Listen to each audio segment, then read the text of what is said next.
Hello and welcome to another episode of Snakes Territory. I'm Jesse Friedman and that is Jack Sommers, and we are here with a late night emergency podcast edition of Snakes Territory. Jack, bringing you all behind the curtain here for a moment. We already recorded an episode that was going to release on Monday morning, and then a report came out from the one and only Nick Bacoro, our good friend over from the Arizona Republic, saying that the Diamondbacks were going to call up Jordan Lawlar, and we realized that the podcast we had just recorded, it quickly blew up in shambles, and here we are now recording a live show here with all of you. Really appreciate all of you joining us here in the chat. Jack, this is big news. It's news that we expected to break at some point during the 2025 season. It was just kind of a matter of when. I know that you had an interesting conversation with Torey Lovullo pregame about the possibility of a Jordan Lawlar promotion, and here we are. It's happening. The pieces are kind of fitting together based on the conversation that you had earlier today.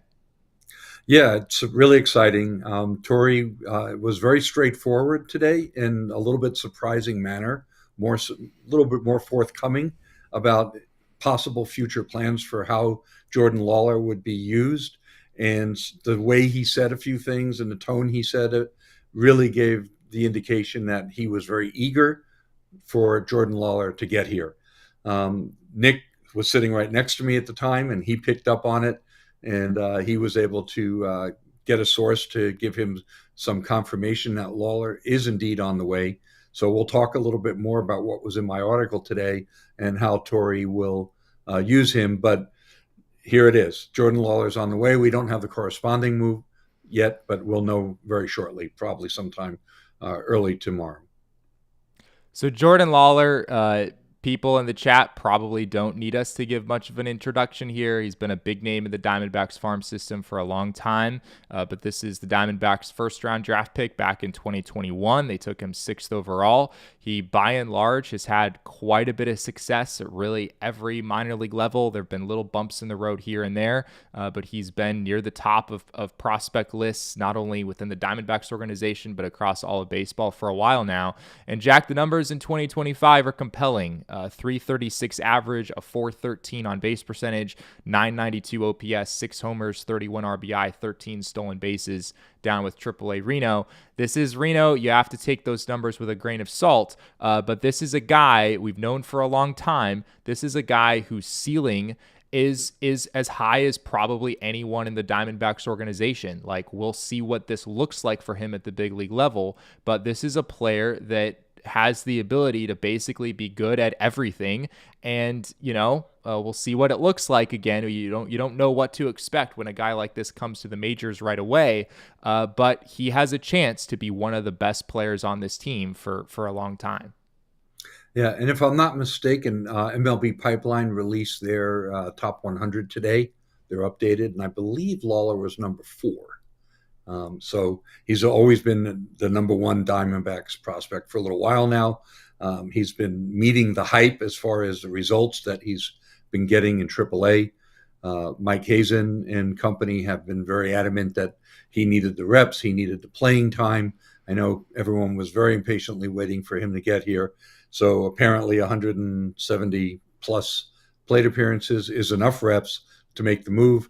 I think the situation the team is in right now, with some inconsistent offense, they're clearly hoping to catch some lightning in a bottle, especially with the way that they're talking about using him. It's going to be quite interesting to see how consistent those at-bats actually are going forward. The conversation that you guys had with Torey pregame today, you were there, I wasn't, but from what I can tell, the conversation was basically centered around, can you get Jordan Lawlar enough at bats by just sort of moving him around to a variety of positions? Something that a lot of people have been bringing up for a while. Like, yeah, sure, maybe he can't be the everyday shortstop, but if he's the shortstop one day a week and the third baseman one day a week and the second baseman one day a week, maybe 2 days a week with Ketel Marte still kind of on a return to play program right now, isn't that enough? And Torey Lovullo kind of surprisingly sort of said, yes, I think that is enough. Like, I think that actually could work. Normally, we're not used to hearing Torey Lovullo say those kinds of things, Jack, or be that open about like a potential move the team could make. But my guess is that he knew that this was going to happen, and it all kind of makes sense now. Yeah, the full context of the conversation too, and full disclosure, I've been somewhat skeptical that the team would be willing to bring him up in a situation where they need to move him around, play a game at second, play a game at short, play a game at third, maybe back to second again while Ketel goes in DH, and use that way to get him 4 starts a week. It seems like that's a pretty challenging way for a young player to get his feet on the ground and solidify everything. Yeah. Adds a degree of difficulty. There's, certainly that's going to be the case. And so I went into the question to Torey, and I even joked with him. I said, a lot of people have reached out to me and suggested this. And he joked and he said, "Oh, you mean the keyboard pounders?" And I said, "Yeah." And he goes, "Okay. Well, I said, is that what you really want to do? Would that be a problem for you?" And he said, "I wouldn't mind," just like that, kind of a high pitched voice and smiled that smile. And he did that same kind of tone one time previously when we were talking about Ketel Marte and whether or not it would be awkward for Ketel to fly out to Philly and have to turn around and fly back right away with all the leg injury and all that. And Torey at the time said, "It's not awkward for me." So like he used the same foreshadowing. I picked up on it, as did everybody in the room, including Mr. Pecoro. So subsequent to that, Torey went on and he said, moving him around like that is something that he had told Mike. He said, when Mike asked me, how would you do this? That's pretty much the answer that he gave Mike. And he was very straightforward in what he was telling Mike Hazen about how he would handle it. So that was what was in my article today. If you get a chance, you can circle back. I published that just about a little while before the game started. It's on Arizona Diamondbacks on SI. And you'll be able to pretty much see the whole conversation as it flowed. Torey did say that he had some concerns about bouncing them around the infield, but those concerns were allayed by the fact that Jordan has played over 140 innings at second base and over 90 innings at shortstop and over 70 innings at second. At third base. So, he'd already been doing that for a while, and that allayed his concerns there. We'll get on to what he was working on and maybe some of the underlying numbers and all of that. But the bottom line is, here he comes, and we already pretty much know how he's going to be used. He's going to be super utility guy. He's going to get 3 or 4 starts a week.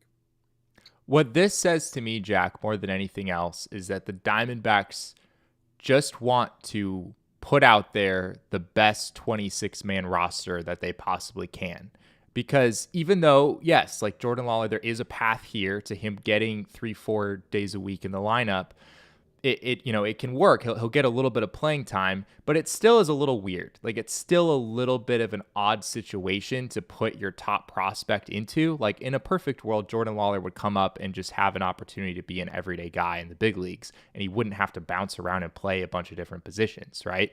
But I think this is the Diamondbacks, and based on what you've told me already about the conversation with Torey Lovullo today, this is the Diamondbacks saying, we just want to have the best team that we can, even if some of the roles are a little bit odd right now. And maybe Jordan Lawlar isn't going to come up and be, a star level performer on day one, right? Certainly the Diamondbacks are not expecting that from him. But can Jordan Lawlar, be a more valuable player than whoever the Diamondbacks wind up sending out in whatever form or fashion as a result of this? And, it remains to be seen what that corresponding move is going to be. But I think it's possible. You're not necessarily setting the bar here of like, oh, Jordan Lawlar needs to be a star everyday player from day one. He just needs to be a contributor, just one of the puzzle pieces here.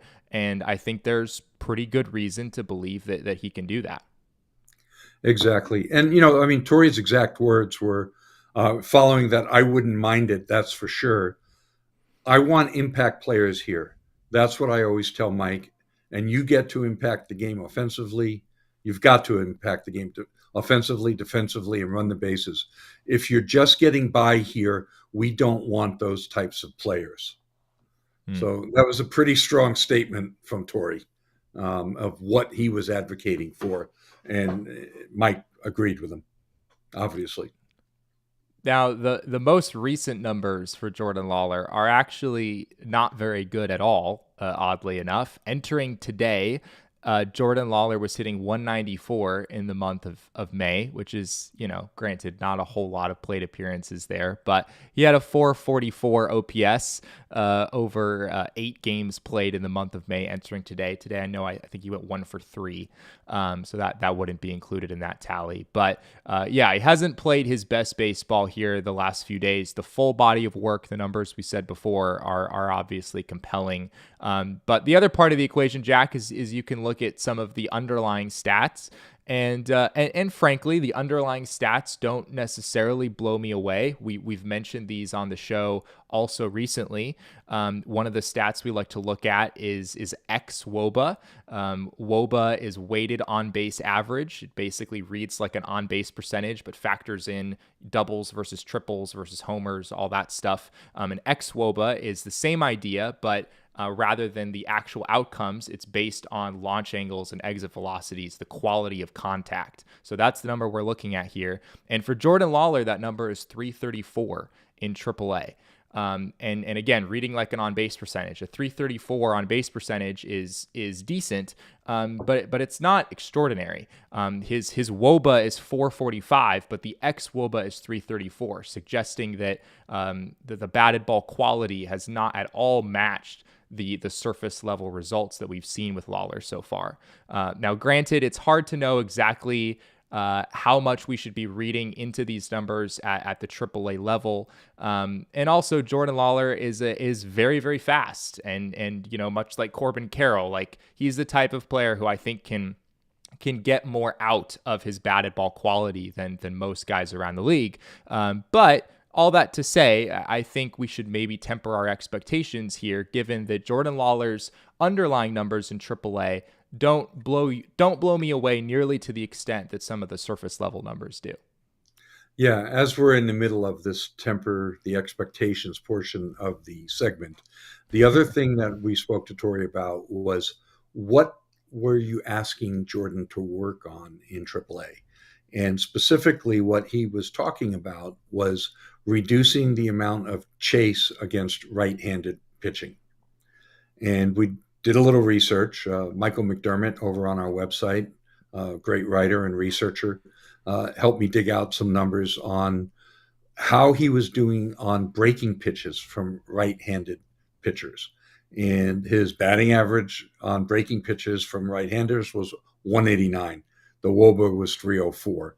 And the averages in the Pacific Coast League for those right on right breaking pitches was like 230 something. And Yeah. the WOBA, was the slug was like 397, and the WOBA was higher, is over 304.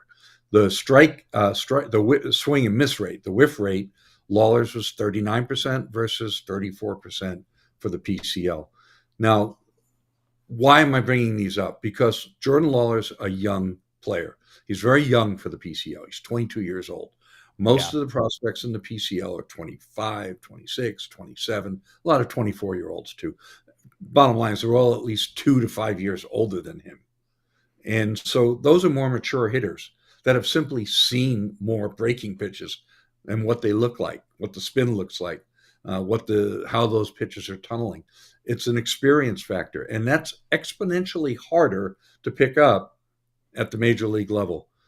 So time and time again, we have seen, top prospects come up to the league and first 30, 40, 50 plate appearances really struggle to make solid contact and with a lot of swing and miss and be very vulnerable to sliders and the other batter's box and, big looping curveballs with a big, 12 to 6 break.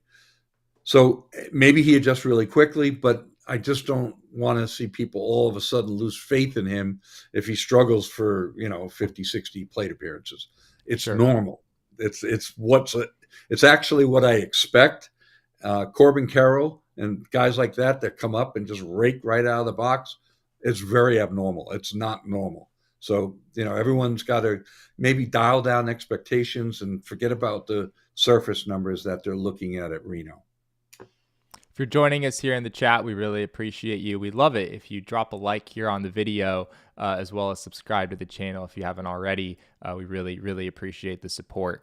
I will also add to the conversation, Jack, that Jordan Lawlar has played in the majors before. And it was a long time ago. So this still kind of feels like his major league debut in a sense, because we're, almost 2 full years removed at this point. But Jordan Lawlar did come up toward the end of the 2023 season. The Diamondbacks, of course, let Nick Ahmed go. They decided to bring in Lawlar to see if he could help them against lefties. And frankly, Jack, he wasn't really able to do that, right? He went 4 for 31 in 34 plate appearances, had a 335 OPS. It's such a small sample size that by no means was anyone at least they shouldn't be seriously writing off Jordan Lawlar as a prospect at that point. That would have been ridiculous. But the Diamondbacks pretty quickly pivoted down the stretch in 2023 and viewed Jordan Lawlar as more of a pinch runner, someone who maybe could get into a game every now and then. But when they were in the heat of a postseason race and then in the postseason, he was not a key part of the equation for them. And it was because what you just described, he kind of struggled with breaking pitches, right? He did look a little bit overmatched at times, and I don't think it's impossible that could happen again. As you said, it's kind of my baseline expectation when you bring in a 22-year-old kid from AAA, even if the ceiling is really high, you do expect these guys to come up and maybe need some time before they really figure it out. At the same time, as I talked about earlier, the ceiling is really high here. I think Diamondbacks fans are probably very excited. And I, as an observer, I am looking forward to seeing Jordan Lawlar play on a day-to-day basis. This is a guy who has really impressive speed. What we've seen from him defensively, I think he can play shortstop and second and third, probably above average at all 3 of those positions.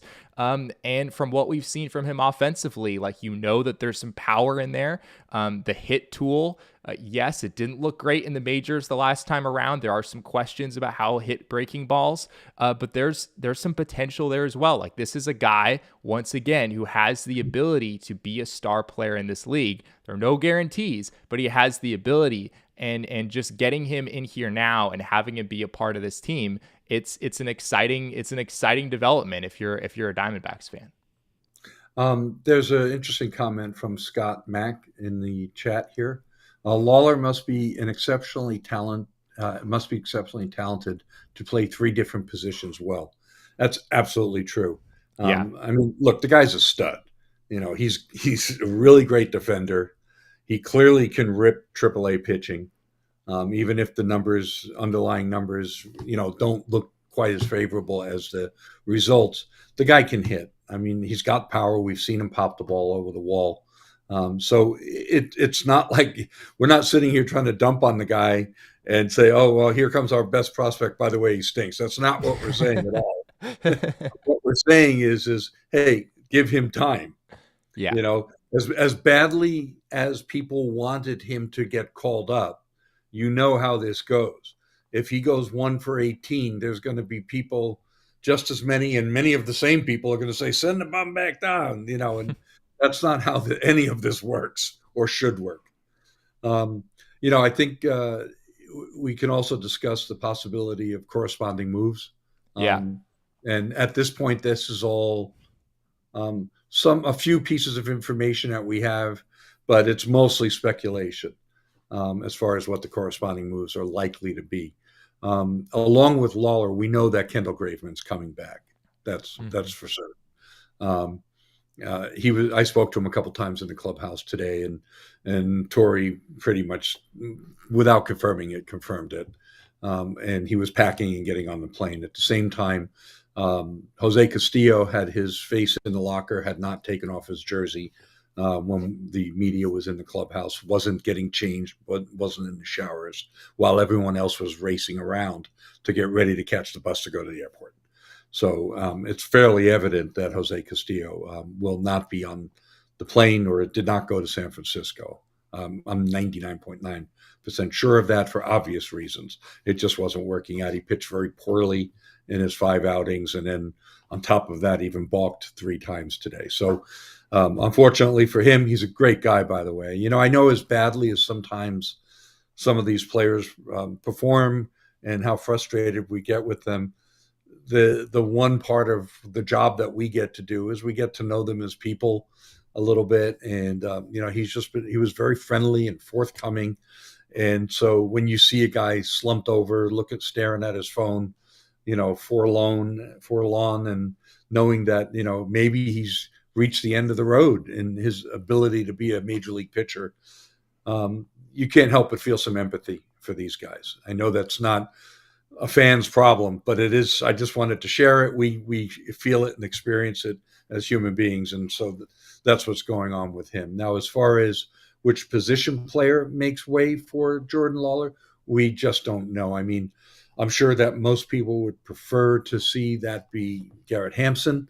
He hasn't really performed up to expectations. I don't think anybody expected him to hit a lot, but the base running and defense wasn't outstanding. At the same time, Tim Tawa, he's had his batting average is much higher than his batting average, but the hits haven't been falling for him. He's made a couple too many errors at second base. So it's not a slam dunk either way. I'm not sure which way the team is going to go here. I don't want to speculate any further than that. There's reasons to keep them both, and there's reasons to send them both out. The last thing I'll mention, and then I'll turn it back over to you, Jesse, is I guess we're back on the Drey Jameson Instagram watch. I think there was, he tagged Arizona, and there was a picture of him on an airplane. So I don't know if he was on the way back here to join the team on a plane to San Francisco, or if he was coming back here for some other reason. Now he went on he was optioned on the 28th. And if I did my math correctly, I don't think he's eligible to come back until Tuesday, because he has to stay down for a minimum. Pitchers have to stay down for a minimum of 15 days. However, if there is a pitcher that is sent to the injured list, then he can be recalled to replace that injured pitcher. And as far as whether or not Joe Mantiply is on the plane to San Francisco, I do not know whether he is or not. So we'll just have to wait and see. Going back to which position player the Diamondbacks might be moving on from for the time being in order to make this happen, I'm trying to think of what the kind of key indicators would be here, Jack. Obviously, you don't need Garrett Hampson to play shortstop if Jordan Lawlar is being called up, right? I mean, that's something that we've talked about before. It's like Garrett Hampson, like you want him on the roster because you don't want Ketel Marte having to play shortstop, right? When he just came back from a hamstring injury. That's not going to be an issue if indeed this becomes official and Jordan Lawlar is being called up. Hampson is providing some depth in center field. He's giving the Diamondbacks a right-handed option. If you got a tough lefty on the mound, you don't want to start Alek Thomas against the tough lefty. Like Garrett Hampson gives you a right-handed option to play center field. Tim Tawa has not been used in center field. But, obviously Garrett Hampson has not hit a ton versus lefties or righties this year. So it's hard to say how much of a selling point that would be for the team. And with regard to Tim Tawa, I mean, if it is Tim Tawa, like you'd have to kind of feel bad for the guy in some ways, right? I mean, he's performed pretty well. You look at, looking back at those underlying metrics that I mentioned earlier down in AAA, just to give some context, Tim Tawa had a 429 xWOBA in AAA compared to that 334 mark from Jordan Lawlar. Again, I'm not taking these numbers as gospel, but that's a pretty substantial difference in their expected stats down in AAA.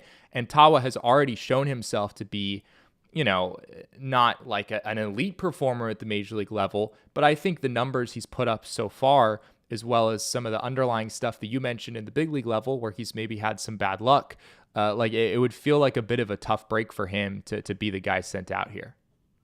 So basically, what you're telling me is Tim Tawa is going to be playing center field in Game 2 in San Francisco against Robbie Ray. I guess. I mean, Tim Tawa hasn't played center field in the majors yet this year, right? Am I getting that That's right? correct. Yeah, and nor in Reno this year. He played some center field last year, and Yeah, he's played center field before, but he hasn't recently. right. That's a tough ballpark to all of a sudden say, "Hey, kid, go out there and fight the Seagulls and go catch a couple of baseballs Yeah. in Triples Yeah. Alley." That's not exactly a soft landing. So that doesn't quite feel right.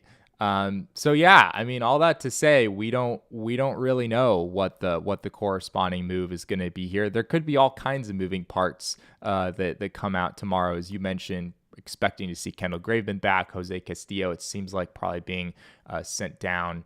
Some move being made with regard to him. Maybe there's an injury at play here that's allowing Drey Jameson to come back and join the roster. So yeah, there's a lot of moving parts, but yeah, I mean, I guess to just kind of wrap things up here, Jack, like this is a really exciting day if you're a D-backs fan. Like we don't know what Jordan Lawlar is going to be. Maybe some of the concerns we've raised, like, maybe he's going to hit 400, for this month. Like anything is really possible. We do see that at times too, right? Sometimes prospects come up and they really struggle. Sometimes prospects come up and they like totally rake for 3 weeks, and then they kind of come down to earth a little bit once pitchers figure them out a little more. So I don't want to say that like, oh, like be prepared, fully expect Jordan Lawlar to just really struggle out of the gate. That my expectation is more in that direction, but really anything can happen, and he is supremely talented. There's a reason he's been near the top of these prospect lists for so long.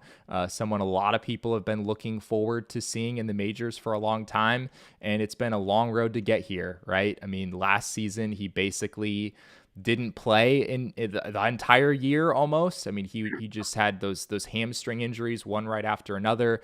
He had the surgery on I believe it was his thumb in spring training that kept him out for a while on the front end of the season. So it's been quite a journey to get back to the majors, but an exciting day if you're a fan of this team. So just on this note, Fangraphs depth charts, which has projections for every player and